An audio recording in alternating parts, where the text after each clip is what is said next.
हाँ, वंदे मातरम बंधुओं। आप सब जान रहे होंगे कि लगातार हिजाब, बिकिनी और कपड़े पहनने को लेकर एक बवाल मचा हुआ है देश भर में। तो ये एक स्क्रिप्टेड साजिश है, ये पूरी प्लान्ड योजनाबद्ध, जैसे फिल्मों में निर्माता निर्देशक होते हैं उस तरह इसके निर्माता निर्देशक कहीं और बैठे हुए 10 जनपथ में कांग्रेस कार्यालय में बैठे हुए हैं। आप देखिए कि कर्नाटक के एक स्कूल में अचानक एक दिन कुछ लड़कियां हिजाब पहन के आ जाती हैं। स्कूल प्रशासन रोकता है कि हिजाब स्कूल का यूनिफॉर्म नहीं है। वो जिद करती है, बवाल करती है, उसके प्रतिक्रिया में दूसरे वर्ग के भी लोग आ जाते हैं कि भाई ये कौन सी बात, अगर आप हिजाब पहनोगे तो हम भी। और अगर हिजाब जरूरी है मुस्लिम धर्म के हिसाब से तो उस स्कूल कैंपस में अल्लाह अकबर के नारे की क्या आवश्यकता थी। तीसरी चीज, मामला एक स्कूल कर्नाटक स्कूल का है तो उसके विरोध में पूरे कर्नाटक में बवाल करने की क्या जरूरत थी, आगजनी करने की क्या जरूरत थी। और विषय अगर कर्नाटक का है तो महाराष्ट्र, पश्चिम बंगाल, कश्मीर, इन हैदराबाद, तेलंगाना, इन जगहों पे विरोध किस लिए हुआ।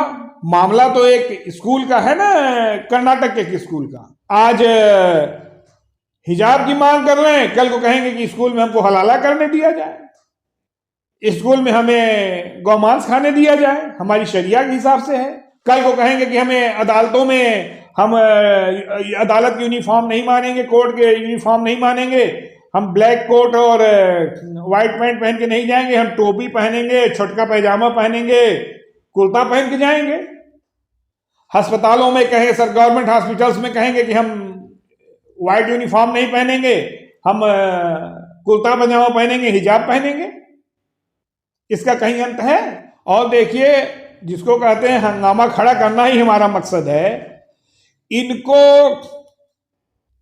सीए एनआरसी जिससे भारतीय मुसलमान से कोई मतलब नहीं था उसके लिए महीनों धरना चलाए, जिसका भारतीय मुसलमान से कोई दूर दूर तक का लेना देना नहीं है, एनआरसी सीए, उस पर भी ये बवाल किए।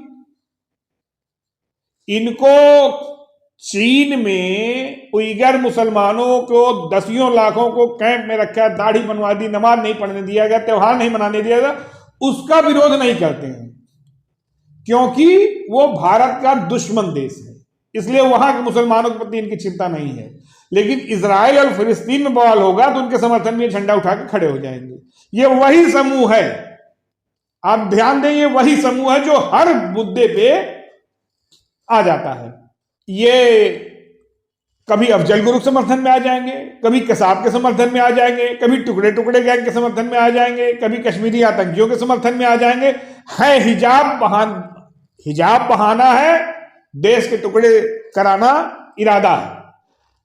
अभी आपको याद होगा पिछले दिनों अफगानिस्तान में शरिया कानून लगा था, भाग भाग के शरिया कानून के खिलाफ लोग वहां जहाजों पर लटक लटक के आ रहे थे, भाग रहे थे कि शरिया आ गया, कि शरिया नहीं है शरिया है, भाग भाग के आ रहे थे।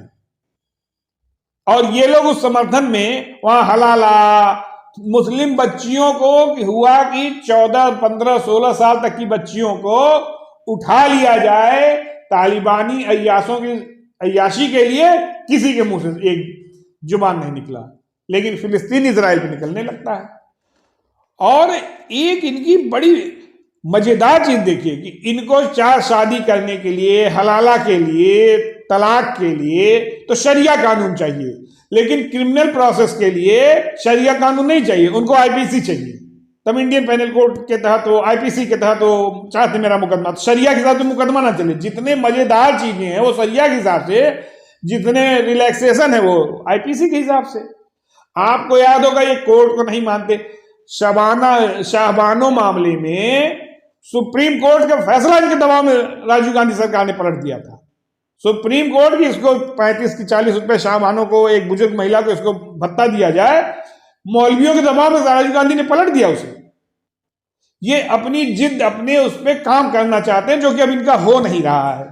अब इनकी दाल गल नहीं रही है, इनके मन का हो नहीं रहा है। ये अभी चुनावों में आप देखिएगा, कल पहले चरण का मतदान है, अब ये बवाल वहां शुरू करेंगे कि मुस्लिम महिलाएं मुंह नहीं दिखाएंगी पीठासीन अधिकारी को, क्योंकि उनको फर्जी वोट डालना है। ये शरिया के खिलाफ, इस्लाम के खिलाफ, ये सब शुरू हो जाएगा। वहां बहुत तनाव होगा, आप देखिएगा। और अभी एक गैंग जिसमें योगेंद्र यादव, टिकैत, विदेश की कौन थर्बा ग्रेटर है, क्या है, एक कुछ विदेशी ट्विटर हैंडल ट्वीट करेंगे, कुछ अब शबाना आजमी और उनके हस्बैंड जो कि इसके बहुत खिलाफ रहते थे हिजाब के, अब वो भी नहीं बोल रहे हैं। जावेद अख्तर जो अक्सर मुस्लिम महिलाओं के लिए आवाज उठाते हैं, लेकिन इस पर एकदम चुप्पी साधे हुए हैं।